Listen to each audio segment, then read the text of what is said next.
না, এটা আজব খবর বা খবর হতে পারে।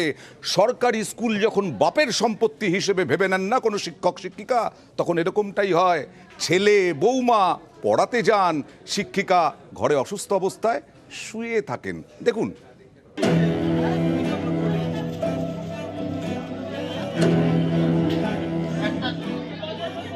দক্ষিণ চব্বিশ পরগনার জয়নগরের ঝিগড়া অবৈতনিক প্রাথমিক বিদ্যালয়।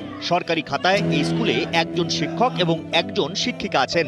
তারাই স্কুল চালান এবং পড়ান, কিন্তু এসব সরকারি খাতায়। আসলে কি হয় জানেন? এই স্কুলে পড়ান ঘরে বসে থাকা শিক্ষিকার ছেলে এবং ছেলের বউ। দিদিমণি আসে? হ্যাঁ, দিদিমণি আসে না, দিদিমণি বৌমা আসে। বৌমা আসে? হ্যাঁ, কতদিন ধরে আসছে?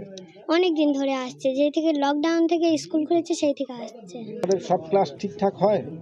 না, স্কুলে শিক্ষকতা, সরকারি চাকরি, মাস গেলে ব্যাংক অ্যাকাউন্টে মাইনে, সবই চলছে। ঘরে বসেই মাইনে পাচ্ছেন শিক্ষক এবং শিক্ষিকা, আর তাদের জায়গায় পড়াচ্ছেন শিক্ষিকার ছেলে এবং তার স্ত্রী। আপনি কি স্কুলের টিচার? না না, আমি স্কুল টিচার না, তাহলে কে? আমার শাশুড়ি মা টিচার। আপনি কি ক্লাস নেন?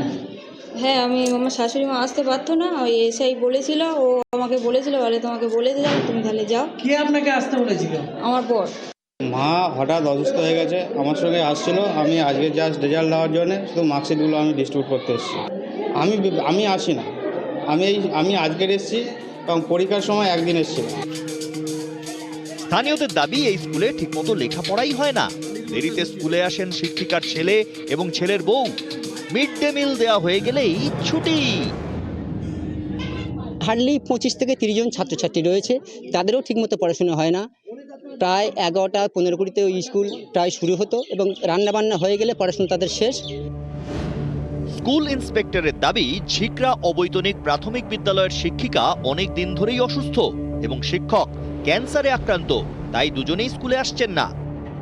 দিদিমণি ম্যাডাম আছেন আর কি, উনি দীর্ঘদিন ধরে খুব অসুস্থ, তবে উনি আসছেন। পাশের স্কুল থেকে একজন শিক্ষককে অস্থায়ীভাবে পোস্টিং করেছি, তিনিও আসছেন। শিক্ষক শিক্ষিকা স্কুলে আসতে না পারলে কি স্কুল চলবে না? বিকল্প কোনো ব্যবস্থা কি হবে না? শিক্ষিকার ছেলে এবং ছেলের বউ কেন স্কুলে গিয়ে পড়াচ্ছেন? এই বেআইনি কাজটা প্রায় 2 বছর ধরে চলছে কিভাবে? প্রশ্ন তুলছেন স্থানীয়রা। তাদের এও অভিযোগ, শুধু শিক্ষকের সমস্যা নয়, মিড ডে মিল নিয়েও স্কুলে সমস্যা আছে। ঠিক মতো টাকা পাচ্ছেন না রাঁধুনিরা। কয়েক বছর ধরে স্কুল বাড়িও বেহাল, দেখলে মনে হবে যেন পরিত্যক্ত বাড়ি। তবে সবকিছুকেই ছাপিয়ে গিয়েছে স্কুলের শিক্ষকের সমস্যা। এলাকার মানুষজন, অভিভাবক, ছাত্রছাত্রী তারা চাইছেন এলাকার আগের মতো ফিরে আসুক পঠন পাঠনের পরিবেশ। কবে ফিরবে তা নিয়ে সংশয় বোধ করছেন, কারণ একাধিক দপ্তরে জানিয়েও কোনো ফল পাননি অভিভাবকরা। জয়নগর থেকে অর্পণ মণ্ডল, নিউজ 18 বাংলা। এবার একটা ICDS দেখাতেই হচ্ছে আমার বাংলায়।